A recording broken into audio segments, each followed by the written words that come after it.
Chúc mừng năm mới, Happy New Year to everyone across the world. Don't worry, we're going to be starting Season 8 soon. We've got some amazing guests lined up. Until then, we're going to give you some more bonus content today. I'm sharing with you an episode that I recently recorded with Kerry Newsome on her podcast, What About Vietnam? And we talk about the comedy scene and entertainment in Saigon and Vietnam, especially after the pandemic. Kerry's going to be coming up as a guest on a Vietnam podcast when we get restarted, so make sure to look out for that one. And don't forget, follow, subscribe from wherever you listen to podcasts. Make sure you turn on the notifications so you never miss an episode. And as always, if you enjoy the show, send us a message. I'd love to hear from you.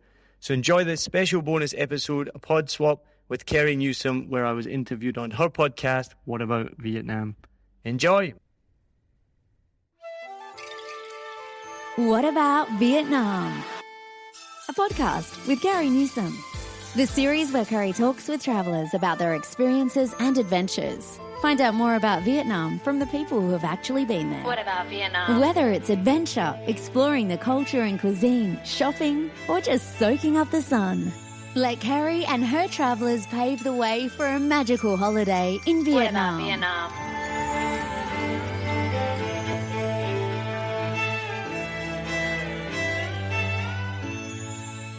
Xin chào and welcome to What About Vietnam?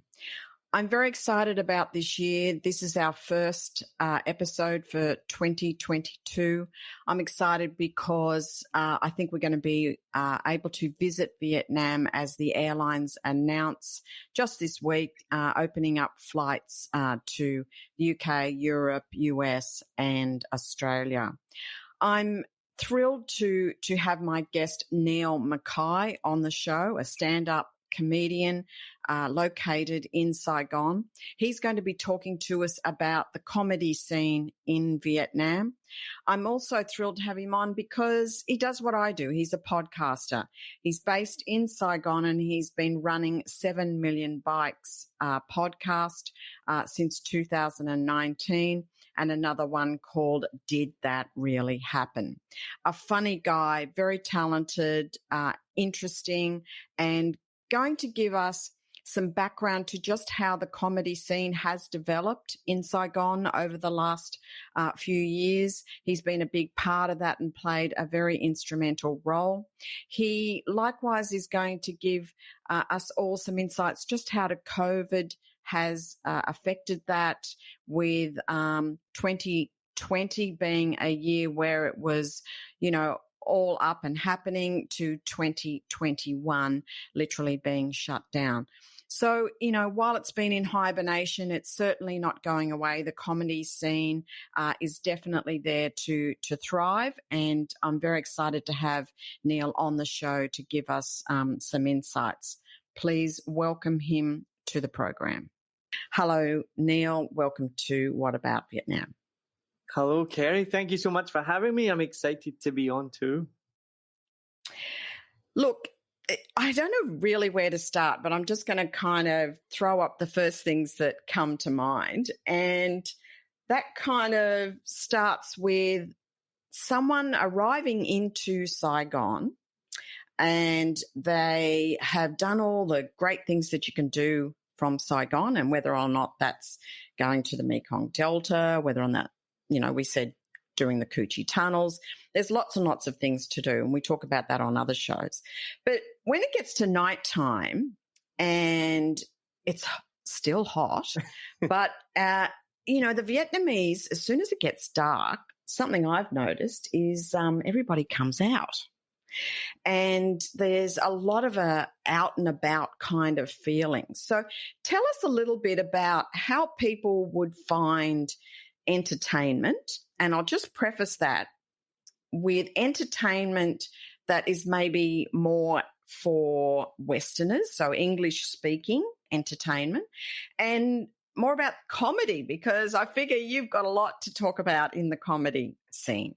Yeah, sure. So when I first came to Vietnam, I had the exact same struggles as well. My wife and I, we would get to the evening and we'd be like, what do we do now? And it was difficult to find things to do, especially we came here 6 years ago.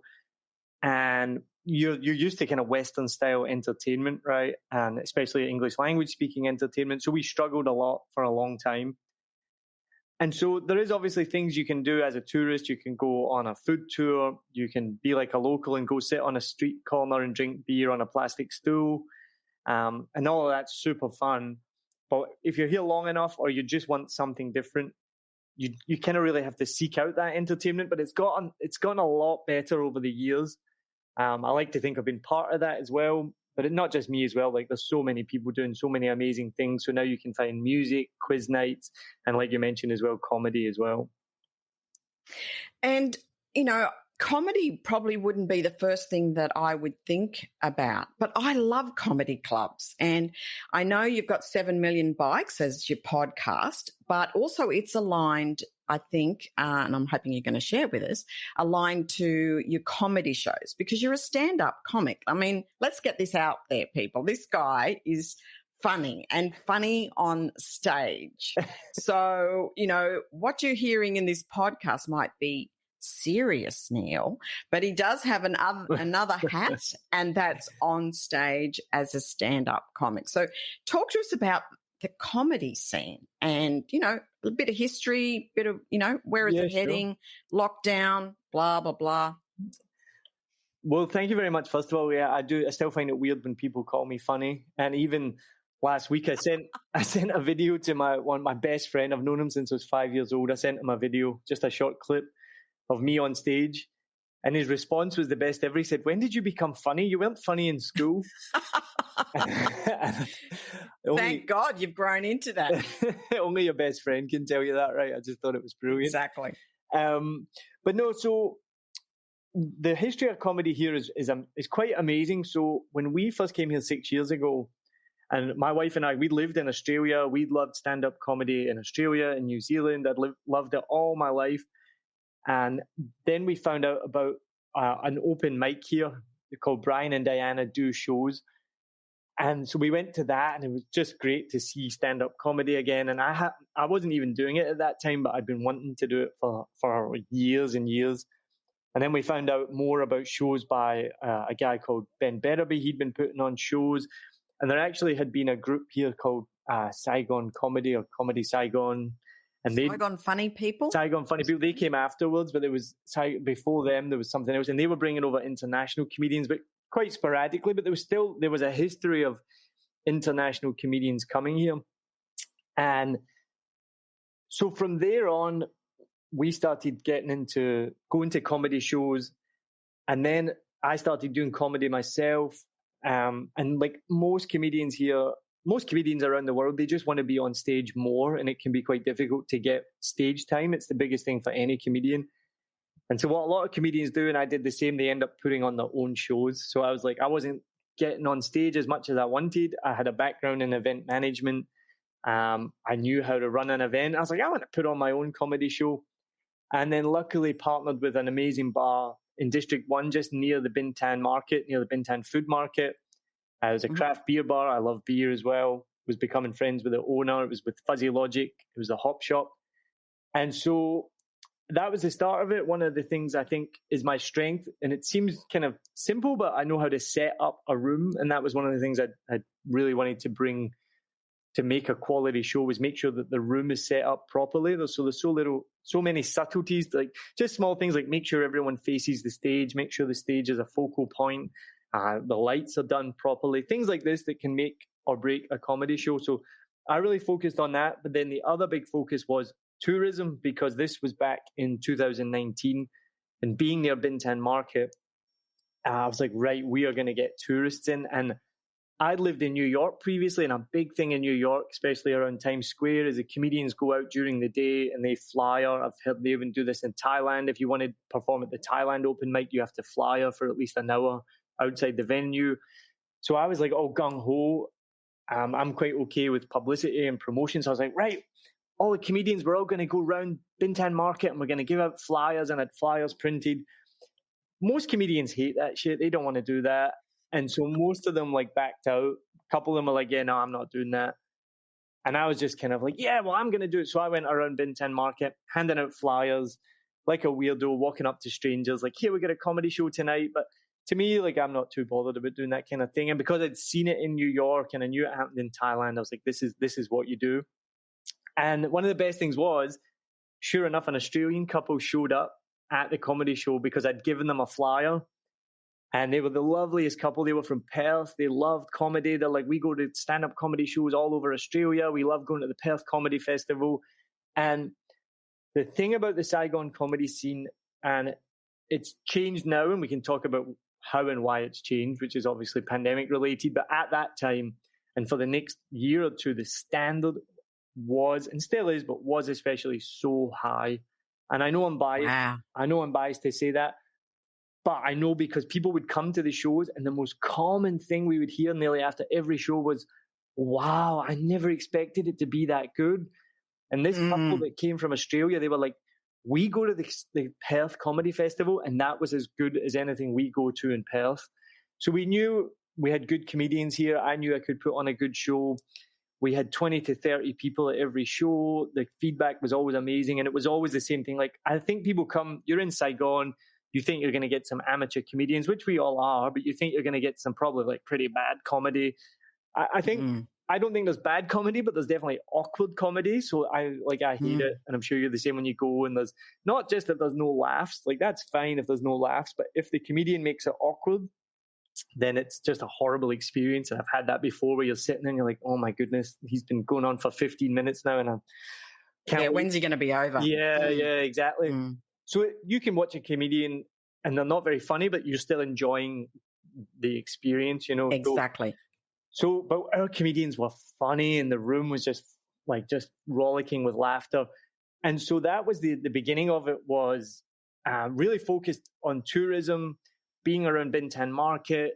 And every show we had really nice mixture of local expats, local Vietnamese people, tourists coming in. We even had comedians who were touring, who were just on holiday, would get in touch with me and they'd say, oh, I saw your comedy show, can I get a spot? And they'd be like, yeah, absolutely. So there was a hilarious guy from Canada, another girl from, I think she's based in Hong Kong, someone else from America, all these traveling comedians just coming through. And then from there, it kind of snowballed because these shows were going really well. Then another bar who was friends with the owner of this bar got in touch with me and they were like, we want to do shows. So we started doing shows. This time was in District 2. Not too many tourists at that one because it's a little bit further out of town. Then we started doing shows in District 7, which again, no tourists at that one. As you probably know, District 7 is almost like Singapore. It's like a different country here. But that was the reason why we wanted to go to District 7, because we wanted to bring comedy to the people in D7, because my biased opinion is they don't leave very much. But my friend who's from D7, he counters that. And I'm probably again having a biased opinion. They do leave, but there's many of them, you need to go to them. So we started doing shows in D7. And then I started working with the Hard Rock Cafe here, which was just incredible. They have an amazing venue, like any Hard Rock Cafe. It's set up for music, but unbelievable sound system, stage, sound engineer. And it was amazing. So I went for this meeting with Hard Rock Cafe and I was like, okay, what am I going to pitch them? So they do music, I do comedy. All right, let's do musical comedy. So I went into this meeting and I was like, I think this would be a great fit. We'll do musical comedy. They loved it. We thrashed out all the agreement and they were like, yep, okay, let's do it next month. We had no musical comedians really of note in Saigon at the time. So nobody can sing, but they can tell jokes, right? Pretty much. We had two musical comedians at the time. Both of them were really new. Like one of them, Wanye West, was really new on the scene. The other one, Tony Baileveld, didn't perform too often and he was super new. I could play a guitar, but I can't sing. And I was like, okay. So I went away and I was like, okay, right, I got to put this show on in a month. So I contacted Wanye, first of all. He's Australian, actually, from Melbourne. He's hilarious, one of the funniest people I've met. And I said, all right, Wayne, can you do this show? Yep, no problem. Can you do 15 minutes, 3 or 4 songs? Yep, no problem. So he had to go and write a couple extra songs. Because I think at that point he had 2 songs. I approached Tony, same thing. Yep, no problem. Right, okay, I've got 2 comedians now. I need at least 4 and a host. I'm the host, right? So, okay, I've got to go and write songs. So I got to sit down and write some songs. Again, I can't sing. I spoke to a friend who's a professional singer. I was like, can you give me singing lessons? And ended up not happening. I could sing better than I realized. So I'm still a terrible singer, but I wasn't as bad as I thought. And then I was like, oh, Tommy, he did one verse of one song during his stand-up. Maybe he can do more. So I approached, and he's a beautiful singer. So I was like, Tommy, can you do musical comedy? He's like, yeah, okay, I can do it. So I played guitar for him for a couple of songs. He used a backing track. And then the last one was AJ Miller, who she did comedy and she did music, but she never did them together. And she did both really well. So I was like, AJ, can you do musical comedy? And she's like, yep, absolutely. So that was it. We had a show. So we did rehearsals. We practiced for a month. And then a month later, we had like over 150 people in the Hard Rock Cafe. Unbelievable show. And that was like probably the high point for me anyway. Absolutely the high point for comedy here in Saigon and for many other people as well. So was that 2019? That would have been 2020, Christmas. I don't even know what year it is now. What year is it now? 2022? It's just clicked over to 22. Yeah. Okay, so this would have been Christmas. November 2020 was the first show there. 2020. Yeah. Because let's just touch base, as we talked before, about a bit of a timeline, because 2020, when the rest of the world was kind of locked down and really feeling the full frontal of COVID, Vietnam at that point was hubba hubba. Yeah, it was rocking and rolling. I was talking to some people who were saying they were going to 5-star resorts for really cheap prices. There were some DJs that happened to just kind of get stuck when the borders got shut in Vietnam, so they couldn't get back as quickly. So there was some talent walking the streets and like offering themselves up to various venues. So I hear 2020 was it was pretty happening. Am I right? Yeah, no, it was amazing. We had a brief lockdown of sorts in April for a month, and then everything went back to normal. We had zero COVID strategy. We had zero COVID. Borders were closed. We were just basically like this little island. Shows went back on. Comedy was thriving. I don't know too much about DJs because I'm not really in that scene, but that makes total sense that DJs would have been stuck here and then performing. We had so many comedians, so many new comedians. Some got stuck here, like absolutely. That same thing with comedy. Some comedians got stuck here and ended up performing regularly. We had more and more shows. And then, by the end of 2020, again, Hard Rock Cafe. And even now, I can't imagine doing a show with 150 people. I personally probably wouldn't want to do it. Not probably. I definitely wouldn't want to do it at the moment. We'll be right back. Join pilot and adventurer Fernando Pino as he takes you on journeys to discover exciting destinations across the UK and Europe. You'll fly with him to hidden gems and experience local culture, from bustling streets to serene hideaways and the best places to eat, sleep, and play. Travel Plans is more than a podcast. It's your ticket to exploring the world and its history with a friend. In this episode, we are flying to discover a beachside paradise perfect for the whole family. Discover golden sands, activities galore, and even free childcare so you get your own break too. Why am I still here? And I think something that you mentioned about a show is, sometimes it's not just down to the comedian's jokes. It's also about their presence. I think it's also about, as you said, the staging. And I'm really glad you mentioned that, because I always, if I walk into a venue and it really looks clappy, like it's really crabby and the feeling is there's not that vibe. You can create a vibe, believe it or not, with the right setup. And I think if you give it every chance, then that comedian has also got every chance of being a success. So I think it's great to see, because I probably would have thought, if I'm going to go to an English-speaking comedy show in Vietnam run by a guy who's got a Scottish accent, I would have gone, what am I really in for here? Like, is that kind of some of the feedback you get? How does this voice attach itself to Vietnam and comedy shows? My God, that's a stretch. It's a stretch. Yeah, I think so. I think that just comes in with people don't have that expectation that it's going to be good. One of the amazing things was, so there's been a big change as well. We used to have lots of Vietnamese comedians doing English comedy, and they were hilarious. They were so funny. Great. Yeah, no, unbelievable. And you're just like, how are you so funny in your second language? This is unfair. You know, they were some of the best comedians in Vietnam. And then in 2020 or 2021, I can't remember the exact timeline. I think 2021, they started doing comedy in Vietnamese, which had never really been done before. And this has been discussed a lot on my podcast and within comedy circles.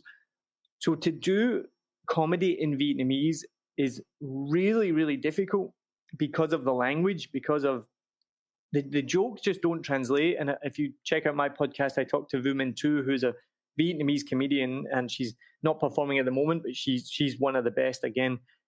She explains, all the things that make English language comedy funny. So like double entendre, tone of voice, timing. I mean, these are the biggest things. You can't, the way she explained it, the Vietnamese language doesn't lend itself to those types of nuances. So it's really difficult. And traditionally, Vietnamese comedy was just really slapstick. Even just like a guy dressing as a female was hilarious. A guy getting slapped across the head, all of this stuff. So there was never really a Vietnamese comedy scene in Vietnamese language. And then suddenly these guys who had been doing English language comedy, so Huy Le, Huy Nguyen, Phung Nam, who had all been doing my shows, suddenly started doing their own shows in Vietnamese and putting them stuff on YouTube and TikTok. And they just exploded. They're like, get millions of views on TikTok. They used to come and do my little amateur shows. Now I can't book them for love nor money. They are like now huge celebrities in their own right. They put all their comedy up in Vietnamese, so I don't know what they're saying, but it looks amazing. I've watched a couple of videos. The crowd are laughing. So they're now the pallbearers for stand-up comedy in Vietnamese. So they've now completely, and when I say separated themselves, I don't mean like in a negative way, but they've completely separated themselves on another level from the existing comedy scene that was here. Because, yeah, there's 10 million people in Saigon and 90 million people in Vietnam. So it's a massive market, so to speak. But the people the expat scene, I think in Saigon, there was 100,000 expats. That's probably half now. Obviously, you have English language speaking Vietnamese and who do want Western culture, and a lot of returning overseas Vietnamese who appreciate Western culture, but it's still a completely small amount of people compared to the Vietnamese speakers. So those guys are amazing. They're killing it. And that was going to be my next question, which is like, do you steer your comedy, your stories and your kind of anecdotal situations or whatever, do you steer them to things that you experience and a Westerner is going to get as well as a Vietnamese person? Or, are you kind of having a bit of a spin off some of the nuances amongst Vietnamese, like are you kind of taking them on? Or, like how do you make it so that, because I'm thinking of, just say I'm just flown in from, let's say, the UK. I know very little about Vietnam, and I'm at this comedy club and you're telling some jokes that maybe only a local would get because they don't know enough about Vietnam yet. So tell us a little bit about, how it's steered and kind of what your focus is so people can understand. No, that's a really good point. And sometimes myself and even other comedians, you hear them tell a joke and you're like, you only get that joke if you live here. And so that happens sometimes, but you're trying to make your comedy accessible to everyone, Universal, yeah. Yeah, universal. I mean, most of, I guess, my stuff and a lot of the comedian stuff, everyone's different, I guess. Maybe I think a lot of my stuff is the kind of fish out of water. So you're an expat living in a different land.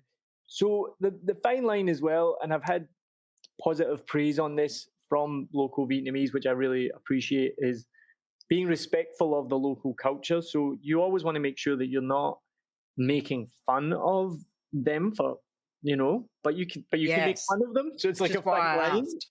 Yeah, no, and that's why it was a good question. So and I had this with the podcast as well. So what you've got to try and do, I guess, what I always try and do, and to answer your question, is I'm the butt of the joke, not the Vietnamese person or the Vietnamese culture. It's I'm the butt of the joke for not understanding it, or Yeah. You know, I so get you don't get up and make fun of them, even though you can kind of make fun of them. But yeah, so I do think about that more. And I'm cheering you on all the way with what you're doing, because it's something that I think is a great add-on for a traveller coming to Vietnam, as the doors are starting to open and they're starting to look at new scenes and new things to do. And, I mean, Vietnam's been in hibernation now for a couple of years. So, we're all coming out of the pandemic. I haven't been back for 2 years, where I normally are there like 3-4 times a year, for extended stays to get around and experience and kind of stay. So I'm missing Vietnam a lot.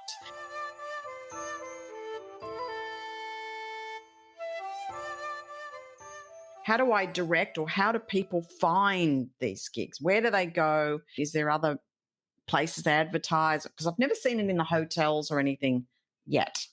Maybe that's coming. Yeah, no, you give me a good idea. Hotels, yeah, that's a good one. You probably know what it's like in Vietnam. As someone said to me, Facebook is king here. I think it's less around the world now. It's declining or not growing as fast. But in Vietnam, everything happens through Facebook. So that's just the main thing to go is go on Facebook, go to the events page. But there's also like Saigon. So we partner with Saigon. We post our events on there, and they have a calendar of events, so you can find things there. As you mentioned, just go on the 7 Million Bikes website. You'll find all our events on there. But if you're looking for any event on any night, you go to Facebook, go to events, look up what's happening tonight, and you'll find it there. But as you know, with anything, it's all marketing, right? Like there's no shortage of marketing ideas. If I had unlimited budget, I would have posters in every hotel, and I would have ads on YouTube, and then the shows would probably all be packed, because the more you spend on marketing, the more people are going to come. But everything's done on a shoestring. Everything's done with the small budget that you have, which is often zero. The only time I've really thrown any budget at anything was the Hard Rock show, because it was a big show, and we knew that the more we threw at it, the more people we would get through the door. But most of our shows is kind of a 20-30 people max. But it's really sad, because before the pandemic, as I mentioned, with the tourism and the locals coming out, and even just the churn of expats, which is regular as well, people come for a year or two at a time. We had every single show was 20-30 people sold out. And then the coronavirus came, and it's never recovered since then for various reasons, unfortunately. So we've been on a holding pattern now. Like I'm the opposite to you. I've not left Vietnam in 2 years, but a great place to be. But we've been on a holding pattern. Just like when the pandemic hit, we're like, 6 months, Christmas time will be back, the tourism will be back, the shows will be back, everything will be packed. And then that didn't happen. And then the start of this year again, we're like, okay, the things were looking up, the vaccines were coming, cases were down, things were opening up by April, May, by March, April. We're like, yes, okay, it's going to be the year. And then May came and Delta came, and again, we've never recovered. So we shut down all our events, moved them all online. We did online comedy, which was unbelievable. I did a show in Australia, quote unquote, which was 3:00 Vietnam time, but it was in Australia. It was amazing. We did it for free for healthcare workers, and so we had a massive audience as well. Fantastic.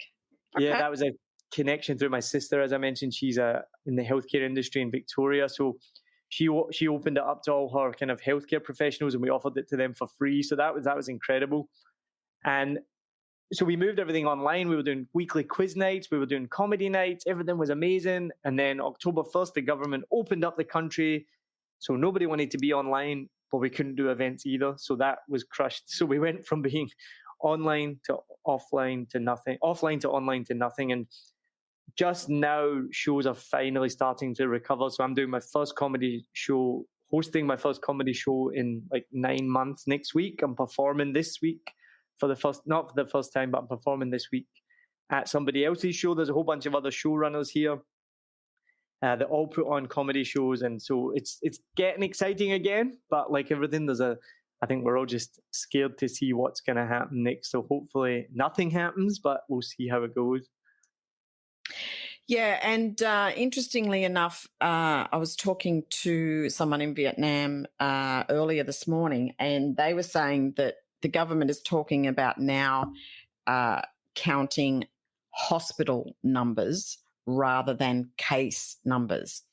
And, you know, if that's going to be the case, I think that's probably, to be honest, a good measurement for the future, because if Vietnam follows Australia and many other countries with the Omicron virus, fortunately, if the country is highly vaccinated, then the Omicron comes as probably, you know, more of a slight flu, and you are certainly unwell, and certainly if you have any underlying conditions, you are going to be in a worse situation.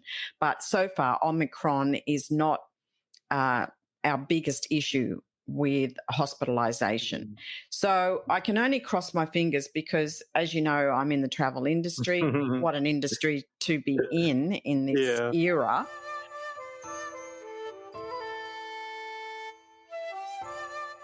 So, yeah, I think news for everyone listening is that Vietnam is opening up. And the way you can tell that most prolifically is with the airlines opening up their routes again.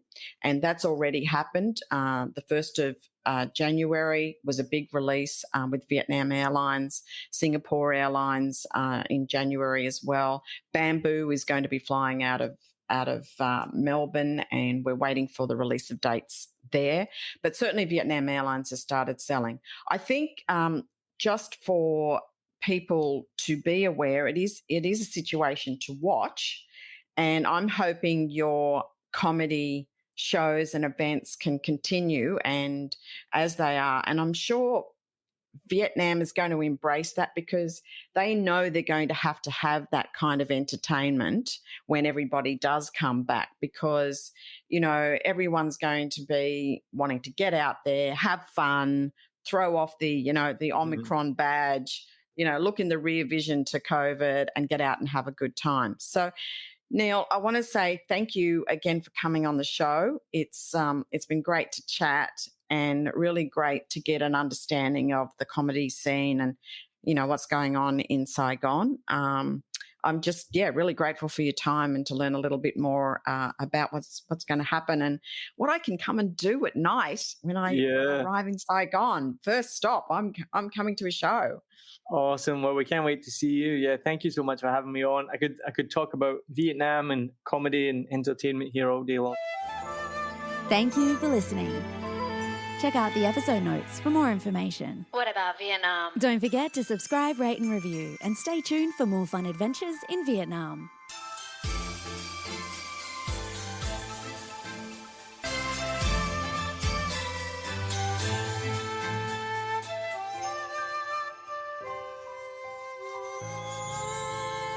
What about Vietnam?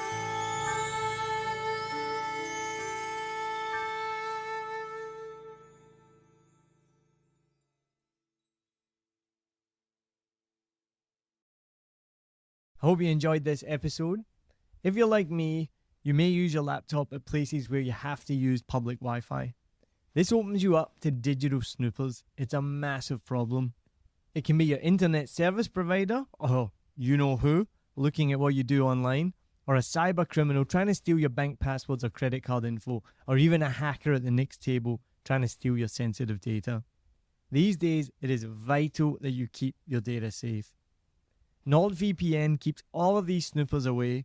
It makes your internet activity private, protects you from accessing dangerous websites that are phishing for your data, and lets you enjoy your favorite content securely, even while away from home. And it's easy to use, even I could use it. I've actually been using NordVPN for years now here in Vietnam, and I'm excited to be an affiliate partner with them. I've used NordVPN to watch Netflix, BBC, Disney Plus with ease, and I also know that my information and data are safe from prying eyes, whoever they may be. Join now and you'll get 68% off and 3 months free when you go to my link, nordvpn.com/SMB.